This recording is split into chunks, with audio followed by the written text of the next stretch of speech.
parole est à Christine Valentin.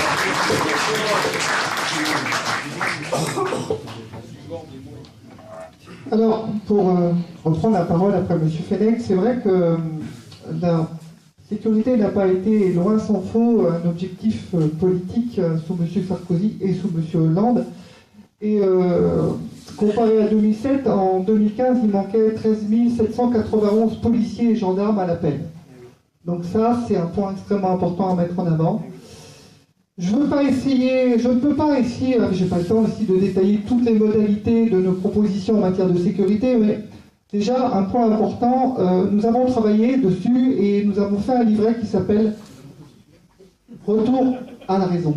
Donc je vous invite à aller consulter ce que nous avons fait, le travail que nous avons fait. Moi, ce que je vais faire ici, c'est vous parler juste de ce qu'il y a rapidement dans ce livret. Donc c'est un livret complet qui traite de la sécurité sous toutes les formes, du terrorisme et réalisé par des fanatiques, on est bien d'accord, mais aussi du terrorisme fait par des entreprises comme Lafarge qui finance des islamistes pour protéger ses installations, et la délinquance financière, car on n'oublie pas que ça nous coûte 80 milliards par an, la délinquance financière.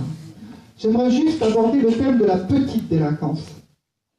Nous devons bloquer à la racine les parcours de la délinquance, c'est-à-dire éviter les phénomènes de mise en danger des jeunes.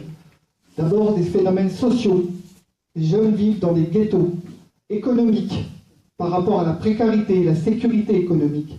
Scolaire, rétablir les cartes scolaires pour avoir du mélange entre les gens, pour que les gens puissent se parler et s'écouter et se découvrir les uns les autres, car l'éducation fait partie de la sécurité. Urbain, il faut désenclaver les cités et les ouvrir à la culture, car la culture fait une partie prépondérante de la sécurité. Il faut effectivement embaucher et former, et vraiment former, des nouveaux policiers, des nouveaux gendarmes. Et dans notre programme, nous parlons de plus de 15 000 personnes par rapport à ça.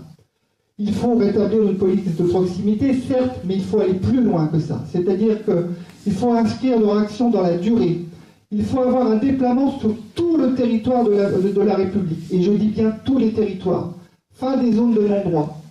Pour aller plus loin, il faut amener les policiers à co-animer des conseils locaux de prévention de la délinquance. Et surtout, nous voulons mettre fin à la politique du chiffre et supprimer les primes aux résultats. Il faut redonner des moyens financiers dignes à la justice, que ce soit personnel et matériel, car la sécurité, c'est aussi la justice et ses moyens. Des milliers de personnes sont en détention provisoire des milliers de personnes sont en détention provisoire bien trop longtemps en attendant le fait de passer en jugement. Donc ça, il faut absolument faire quelque chose par rapport à ça. Arrêtez de faire de nos prisons des écoles de la délinquance. Quand on va en prison, on apprend à devenir délinquant. Ce n'est pas le coup de poing d'abord, mais le coup de main que nous devons donner. Mais nous devons avoir une main de fer pour que tous ceux qui ont failli à la loi de la République puissent payer ce qu'ils doivent payer à la nation. Merci Madame Valentin. Et enfin, je voudrais finir. Nous voulons créer un service civique obligatoire pour tout le monde, pour les gens de 25 ans, pour s'intégrer directement dans notre République citoyenne.